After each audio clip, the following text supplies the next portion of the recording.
పల్నాడు జిల్లా సంతమాగులూరు మండలం పాతమాగులూరు శివారులో తండ్రి కొడుకులు దారుణ హత్యకు గురయ్యారు. బైక్ పై వెళ్తున్న తండ్రి కొడుకులు వీరస్వామిరెడ్డి, ప్రశాంత్ రెడ్డిని హత్య చేశారు దుండగులు. చెక్ బౌన్స్ కేసులో నర్సారావుపేట కోర్టుకు వెళ్లిన వారిని కిడ్నాప్ చేసి అతి కిరాతకంగా నరికి చంపారు. అనంతరం లక్ష్మీపురం వద్ద పొలాల్లో మృతదేహాలను పడేసి వెళ్లారు గుర్తు తెలియని వ్యక్తులు. మరింత సమాచారం మా ప్రతినిధి సాయి శంకర్ అందిస్తారు.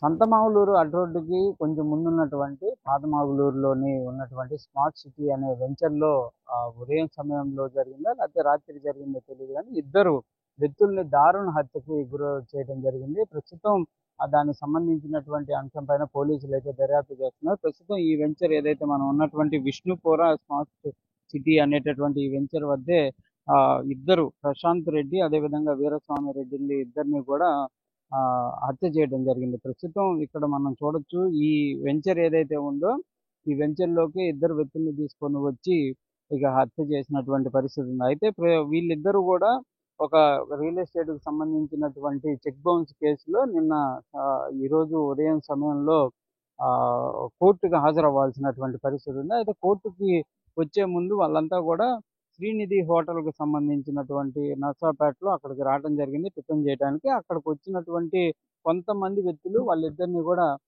కిడ్నాప్ చేసి తీసుకొని వెళ్ళడం జరిగింది. అయితే కిడ్నాప్ కు సంబంధించినటువంటి అంశం వెలుగులోకి వచ్చేలోపే వీళ్ళిద్దరికి సంబంధించినటువంటి మర్డర్ కూడా జరిగినట్లయితే పోలీసులు గుర్తిస్తున్నారు. అయితే ప్రస్తుతం అసలు ఎవరు చంపారు వీళ్ళిద్దరిని అనే దానిపైన మాత్రం పూర్తి స్థాయిలో ఇంకా క్లారిటీ రావాల్సినటువంటి పరిస్థితి ఉంది. రియల్ ఎస్టేట్ కి సంబంధించినటువంటి వివాదాల నేపథ్యంలోనే ఈ మర్డర్ కూడా జరిగినట్లయితే క్లియర్ గా చెప్తున్నటువంటి పరిస్థితులు అయితే కనిపిస్తున్నాయి. ప్రస్తుతం అనిల్ అనేటటువంటి అనిల్ కుమార్ రెడ్డి అనేటటువంటి ఒంగోలుకు చెందినటువంటి వ్యక్తి ఏదైతే ఫిర్యాదు చేసినటువంటి కేసుకు సంబంధించినటువంటి అంశంలో ప్రస్తుతం వీళ్ళిద్దరూ కూడా కోర్టుకి చెక్ బౌన్స్ కేసులో కూడా తండ్రి కొడుకులు ప్రశాంత్ రెడ్డి పిల్లాడు అదేవిధంగా వీరస్వామి రెడ్డి అనేటటువంటి వ్యక్తి తండ్రి వీళ్ళిద్దరూ కూడా కోర్టు కేసు నేపథ్యంలోనే కోర్టుకు రావడం జరిగింది.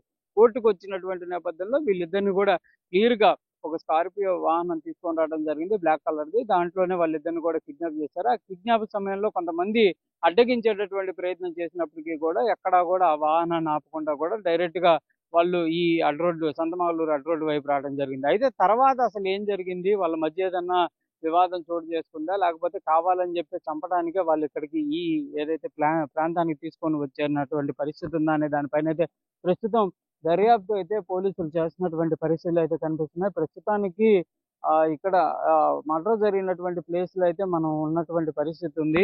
ప్రస్తుతం పోలీసులు కూడా ఆ డెడ్ బాడీలకు సంబంధించినటువంటి వాటన్నిటిని కూడా ప్రస్తుతం అయితే మార్చరీకి తరలించడం జరిగింది. మార్చరీ రిపోర్ట్ లో వచ్చేటటువంటి ఆధారంగా ఏం జరిగిందనే దానిపైన కూడా వాళ్ళైతే పోస్ట్ మార్టం రిపోర్ట్ ఆధారంగా కూడా చెప్పేటటువంటి అవకాశాలు ఉన్నాయి. అయితే కొంతమంది పేర్లు కూడా వినిపిస్తున్నాయి. ఒంగోలుకు సంబంధించి కానీ వాళ్ళు మాధవ్ రెడ్డి అనేటటువంటి వ్యక్తి ఈ మర్డర్ చేసి ఉండొచ్చేమో అనేటటువంటి కోణంలో ప్రస్తుతం పోలీసులు అయితే మాత్రం అంచనా వేస్తున్నారు. అసలు ఏం జరిగింది, నిజంగానే రియల్ ఎస్టేట్ తగాదులు ఉన్నాయా లేకపోతే కుటుంబానికి సంబంధించినటువంటి వివాదాలు ఏమన్నా జరగడం జరిగిందా అనే కోణంలో ప్రస్తుతం పోలీసులు అయితే దర్యాప్తు చేస్తున్నారు. ఏదైనప్పటికీ కూడా ఆర్థిక పరమైనటువంటి లావాదేవీల అంశంలోనే ఈ మర్డర్ అయితే జరిగినట్లు కూడా ప్రస్తుతం ప్రాథమికంగా అయితే పోలీసులు అంచనా వేస్తున్నటువంటి పరిస్థితి ఉంది. ఇటు పల్నాడు జిల్లా పోలీసులు అటు బాపట్ల జిల్లా పోలీసులతో కూడా కోఆర్డినేషన్ చేస్తున్నారు. అక్కడ సంతమాగులూరు నుంచి వాళ్ళు వచ్చేటటువంటి సమయంలో ఎవరు వాళ్ళని రెక్కి నిర్వహించడం జరిగింది. తర్వాత వాళ్ళు ఉన్నటువంటి హోటల్ దగ్గర ఉన్నటువంటి సీసీటీవీ ఫుటేజ్ ని కూడా ప్రస్తుతం పరిశీలిస్తున్నారు. తర్వాత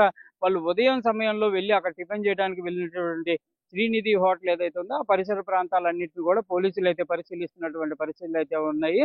అది క్లియర్ గా వాళ్ళకి సంబంధించినటువంటి వ్యక్తులు వాళ్ళ వెనకాల రావడం జరిగిందా లేకపోతే ఇక్కడ నరసరాపేటలో ఉన్నటువంటి వ్యక్తులే వాళ్ళని కిడ్నాప్ చేయడం జరిగిందా, ఏదైనా ఇదంతా ప్రణాళికంగా జరిగిందా అప్పటికప్పుడుగా జరిగినటువంటి పరిస్థితులు ఉన్నాయనే కోణంలో అయితే ప్రస్తుతం దర్యాప్తు అయితే కొనసాగుతున్నటువంటి పరిస్థితులు ఉన్నాయి. కెమెరామెన్ వలీతో సాయి శంకర్, సంతమాగులూరు అడ్రోడ్.